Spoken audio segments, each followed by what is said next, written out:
Okay, vocab time. So number one says Jim is a bit too sanctimonious for my taste. Someone who is sanctimonious is very preachy, always telling you that you're doing the wrong thing, violating moral codes, things of that nature. So the best choice is going to be E, self-righteous. You could also use the word preachy, that also works, or pious. The speech was full of pithy comments. A pithy comment is very short and to the point, so the best answer is going to be succinct. I am inclined to negotiate with our rivals. So inclined is one of those words that has multiple meanings. You know, it can also mean like a ramp or a hill, like an incline. But in this case, it just means that I am willing to negotiate with the rivals. So of the five, the best choice is going to be open. And of course, this right here is the opposite of what I'm looking for, because this means I would hate it. The employee was upbraided for his decision. In my opinion, one of those words you just have to memorize. I mean, you could look it up and think it's a positive word, or braid and think it has something to do with hair or something.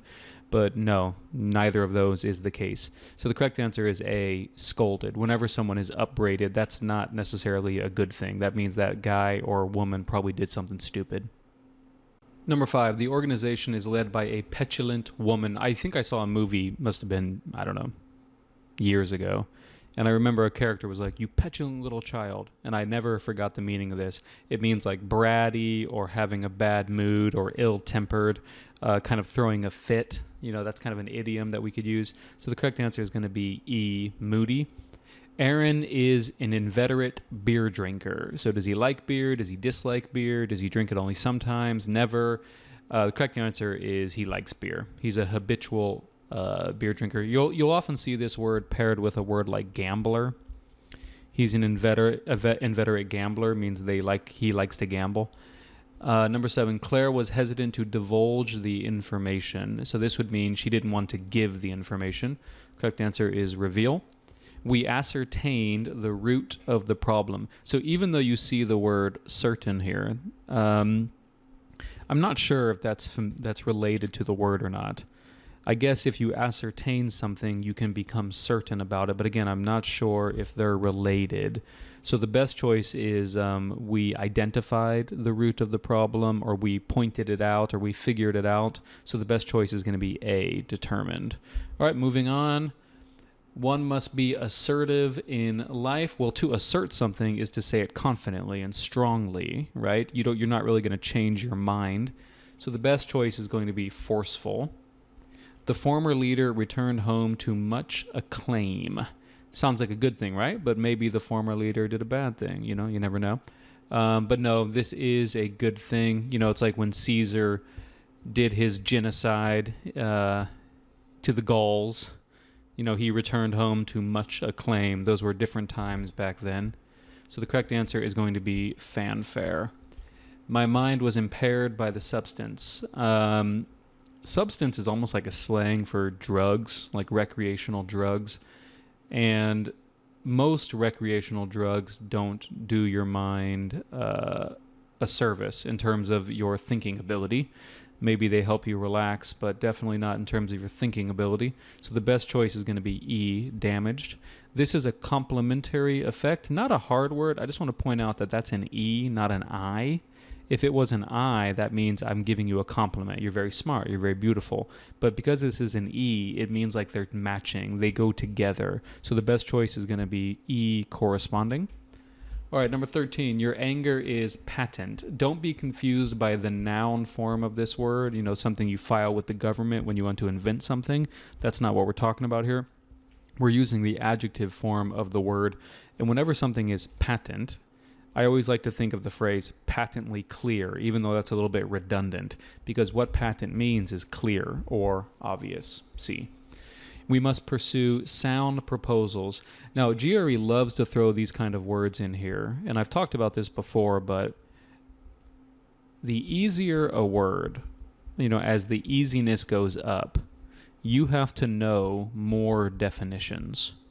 So take, for example, the word sound, a very easy word, you know, click, click sound. But that's not what they're using it here for. They're using it as an adjective. And whenever something is sound, it's logical, it's practical, it's reasonable. Correct answer is E. Now, C is okay, worthwhile, but I still think E is a little bit of a stronger answer. So remember, you're choosing the best answer, not the perfect answer. The arguments in the paper are fallacious.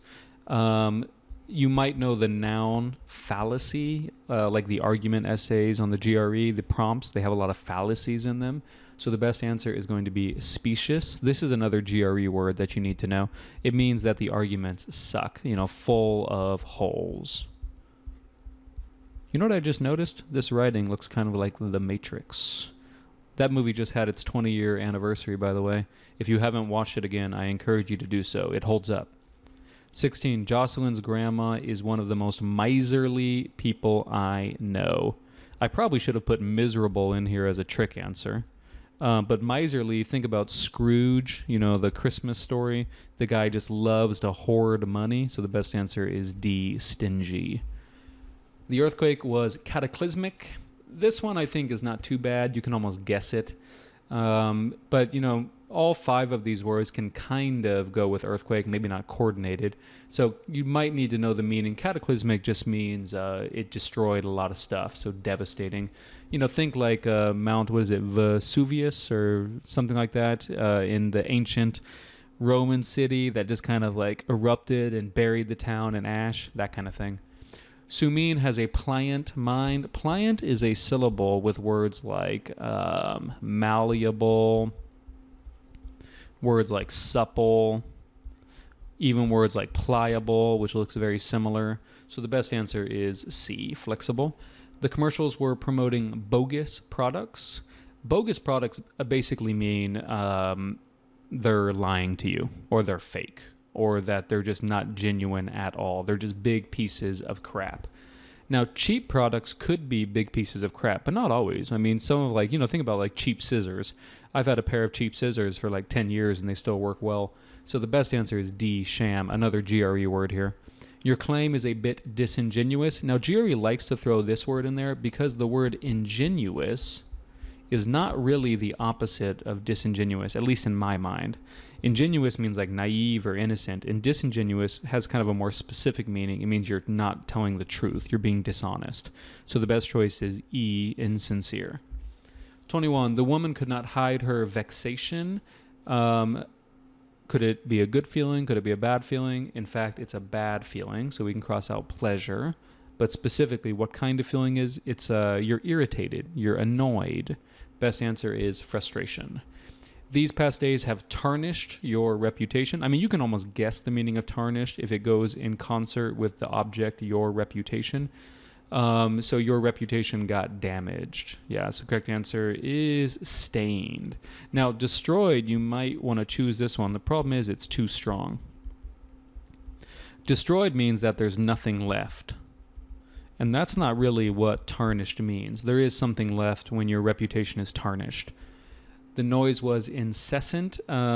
Basically, it just never stops.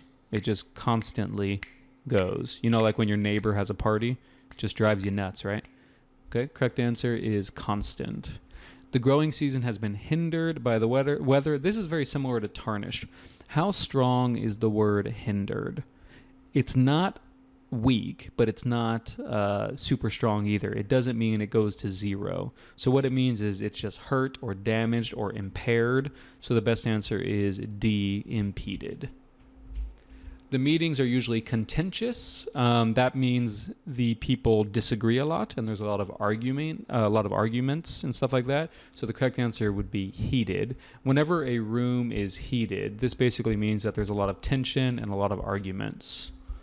The university welcomed dogmatic professors. Dogmatic is a word the GRE likes to use. Basically, if you're a dogmatic person, you're not going to change my mind. I don't care what evidence you give me.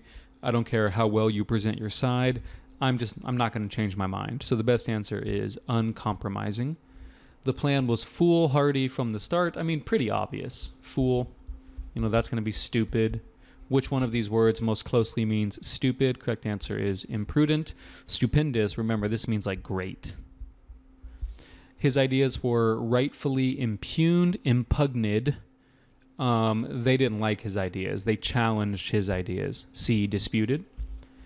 The audience is tepid tonight. So that means you're probably like the first act and everybody's waiting for the real act. How is the audience during that time? Pretty lukewarm, not that excited. So the best answer is A, half-hearted. Tepid is often used to refer to water, but not like hot water or cold water. You know, we often use the word like lukewarm.